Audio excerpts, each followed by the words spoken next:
time to mount the doors, or more finicky bits.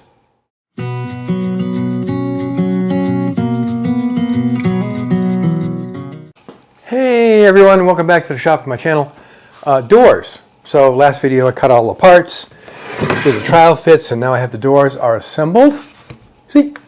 The rails and stiles, and they're stub tenons, like I said, they're stub tenons, which are fine for a application like this. And then I added the bead detail to the inside, and with the 13-degree cut here and the bead detail, it pretty much matches the drawers as far as the exposure is concerned.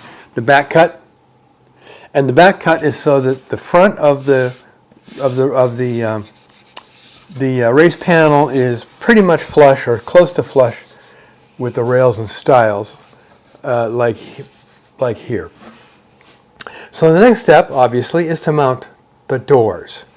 Now, to do that, I'll be mortising hinges here, here, here, and here, and on the doors as well. And I'm going to do that with a router. And when you do it with a router, you should build a jig. And now Bradshaw Joinery, link in the description to the video, inspired me for this particular jig. Now, there's no right way, there's no wrong way. There is your way, the way, whatever way. Whatever works for you, whatever you're most comfortable with, use it. But this is what I'm going to use, and I'll give you a breakdown on how it works. So here's the hinge. The wings are 5/8 of an inch. Here's the jig that I made, and we'll go into an explanation how this is made. It basically clamps to your workpiece, and you take the router and you cut out the mortise. But the way Bradshaw Joinery did it makes a hell of a lot of sense, and it makes it a whole lot easier. It's basically all done with CA glue. I've added some screws to the bat wings that are down here for clamping. I'll show you how I put the jig itself together, and then you choose however you want your bat wings to work. Come on, take a look. So I got my CA glue and accelerator. Stay there. And I'm doing this with plywood. I'd normally make jigs like this out of dimensional lumber, which this is made out of.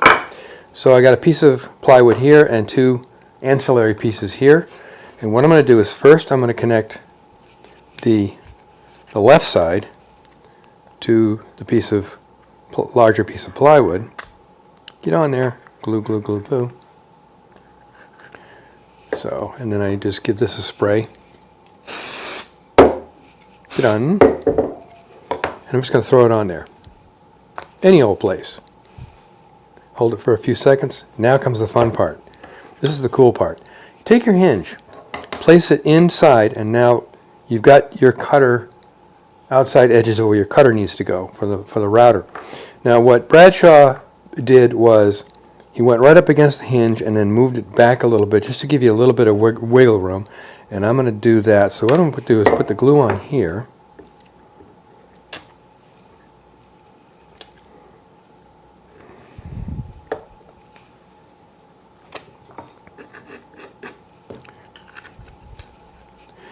Give the block a spray. Get on there.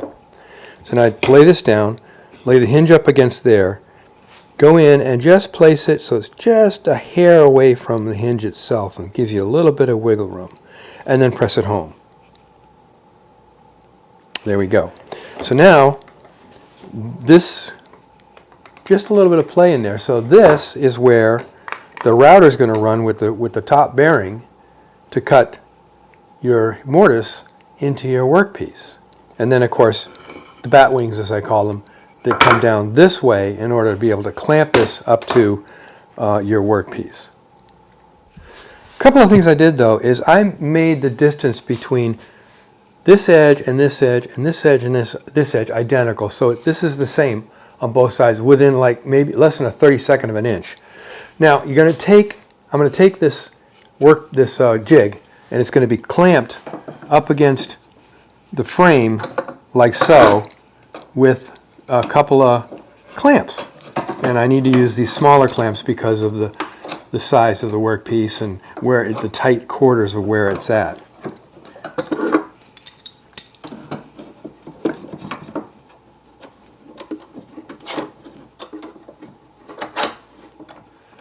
So now I've got the spot where the router top bearing is going to run, and it's going to cut out the mortise, hinge mortise right here. And because the distance here to here and here to here is identical, I can basically cut this mortise here, flip it around, go it against the other side, cut that one down here and down here, exactly the same. These are the critical mortises. What I mean by that is you cut the mortises as precisely as you can in the frame. And then I'm going to take my door and I'm going to put it in the frame, and I'm going to shim it top and bottom so it's centered this way, up against where the mortise is. Then I'll mark on the door where the mortises need to be cut, and then clamp that in the vise and do the exact same thing. Clamp the jig on and go ahead and cut the mortises. That way I'm pretty much assured that it's going to have the clearance top and bottom and swing out nice and cleanly. One of the things I found when I assembled this is these three pieces of wood here, here, and here were slightly, they're not perfectly aligned on the top, and want a nice flat surface for the router to run on. So I just did a couple of quick passes, very light, through my jointer until I had that perfect surface that I wanted. Well, as perfect as you can get with wood. And the router I'm going to use is the Movavi battery-powered palm router or trim router with a top bearing bit. See, top bearing bit. And because of the proximity of the clamps that are here, I actually need to use the smaller diameter base for the router that I have to get it in between those two clamps. It'll still ride on the jig very well. And of course, this has got a battery in it, it's heavy, so I got to be very careful how I do this. Let me give you a quick demo on how this works on a scrap piece of wood. First thing I'm going to do is set the router depth. So basically, take the jig, place it on your router base with the bit hanging up there, and you put the hinge and you feel and you adjust the height of the router bit so it gets to just where you want it at the level of the depth thickness of the hinge. Yeah, I think that's close enough for demonstration purposes. Next thing, get that out of the way. Clamp the jig to the test piece. Get it, make sure it's this way and that way, nice and tight.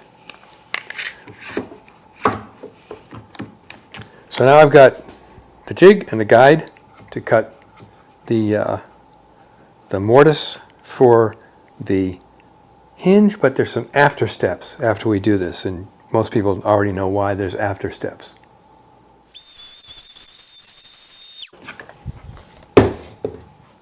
Take the jig off, and there is the mortise, and this could be a little deeper, but this is a test piece actually. So, but you notice there's round corners from the router bit itself. Well, I have this handy little corner knocker banger thing, and I can place this in the corner. It may not take it all, but it marks where I need to cut out with the chisel to make it nice and square. That actually knocked that out. So I'm going to peel this back with the chisel, like so, and like so, and like so. And now the hinge fits in there just right. Nope, I have one more little piece I got to cut out.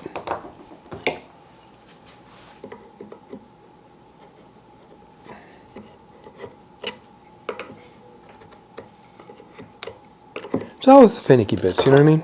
So there we go. There's the hinge. And that's how it'll mount in the frame and on the door. Next step is to go ahead and start working on the actual furniture piece itself.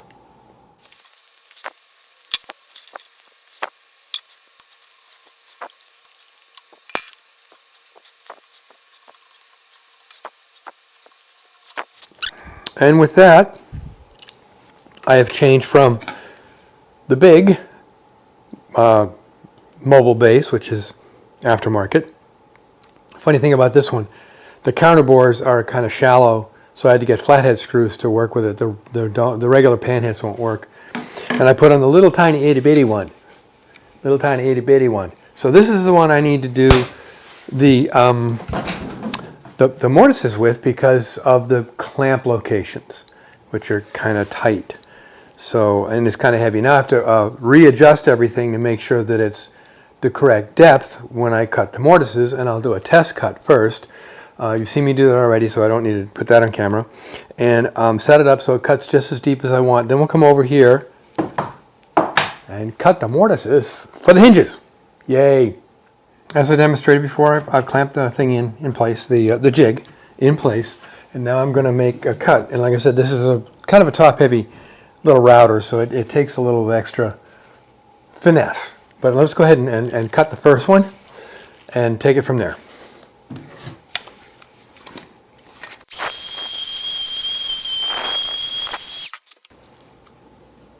Okay, that looks cut well. Now I got to take the corners out, like I demonstrated with my little corner cutter when I did the demo. Yes, get the corner cutter. Yeah, I left the important tools over here on the bench. Of course I did. And duck around the camera. So let's do the corner cutout first.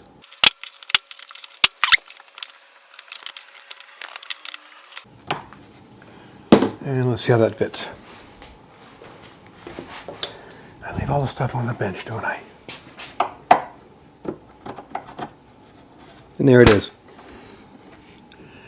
That is hinge number 1 is in place. And the door, of course, will be connected here. It'll hang out like a Parliament hinge and open up like that, like it should. So, I'll go on and do the remaining 3, and then we'll come back and hang the doors. I've wedged the doors in where they need to be, and I need to mark the doors for the mortises that are going to go on the doors. Don't mind this gap right here because this is going to be closed. Oh, this is going to be moved this way, a 1/16 inch for each door because when the hinges are in place. But I need to mark, close work. I need to mark where the mortises are going to go for the doors.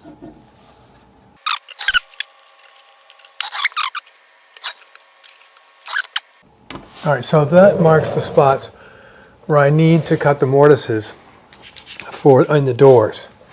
I'll show you when I do it, but one of the things that Horton Brasses gives you when you buy their brass hardware is the brass screws, but they also give you steel screws, so you can pre-drill and pre-mount them with the steel screws, and then put the brass screws in afterwards. So the steel screws cut your threads and make it easier to get the brass in. Brass is a soft metal, and it can fail pretty easily if you're not careful. Just ask anybody who builds boats with bronze and brass fasteners. So there you go. Now I've got to take these to the bench and go ahead and cut the mortises in them. Same way I did the demo over there. So after I cut the mortises in, we'll come over and mount the hinges and then mount the doors, and it'll be a multiple step process. Let's mount the hinge, or temporarily mount the hinge, shall we? First step is, I'm going to use a Vicks pick, one of these things. And you place the hinge squarely and tightly into the mortise. And we're going to do the middle one first and make sure it's up against all sides of the mortise. Now, because these screws are a little bit soft, I'm going to go ahead and re-drill this hole a little deeper. Now, these are the steel screws I'm talking about. They're a little bit soft. So we take the hinge. Let's start a screw by hand. Use a very new, like never used bit on these tiny little screws. And screw this one home. And that's nice and tight. And we'll repeat the process on the remaining 2.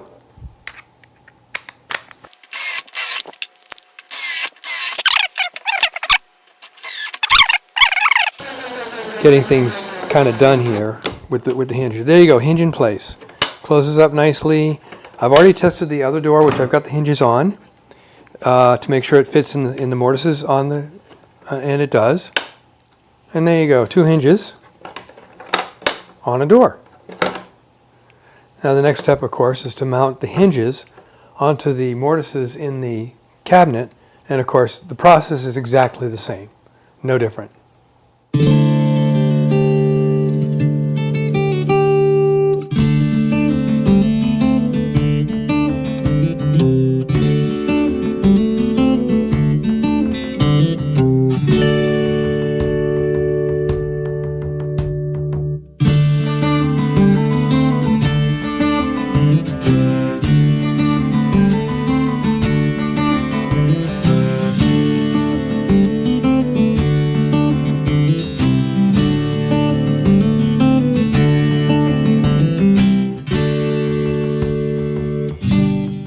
Doors installed. Nice.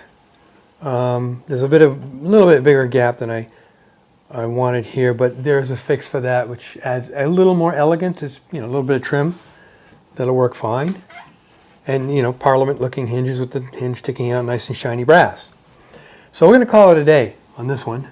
We'll move on to the next step in the next video, which is the crown molding and the base skirt. All this wood up here is parts for the crown molding and the base skirt. Now the crown molding is, here's our Mars and Mine prototype crown molding. It sits up. Let me bring the camera and get a better look. So what we have here is 38 degrees because you're close to the ground. There's 38, 40, and I think 54 for crown molding. These are 38, which is what you put in normal ceiling height in a regular house. 38 degrees. Spring, call it the spring angle, whatever. Now keep in mind that this is just poplar as a test piece, and this is going to be coved from here to here, and then there's a bead detail like here underneath. Get a closer look. Now this is going to be a multi-step finicky bit process because I have to mill this piece right here, so this shape. Then I have to cove it, and then I have to manufacture and cut the bead detail and mount that up to the crown molding, and then stick it in place. It's going to be, held on with a bracket in the back. And I have, I'll put a link in the description. I have the cut and crown molding jigs I've had for quite a while, and it allows you to do all your cuts on the left side 45 on a miter saw. When I do this crown molding, I'll demonstrate how that works. But this is the crown molding, and that's going to be next. So until next time, make great things out of wood with brass hinges.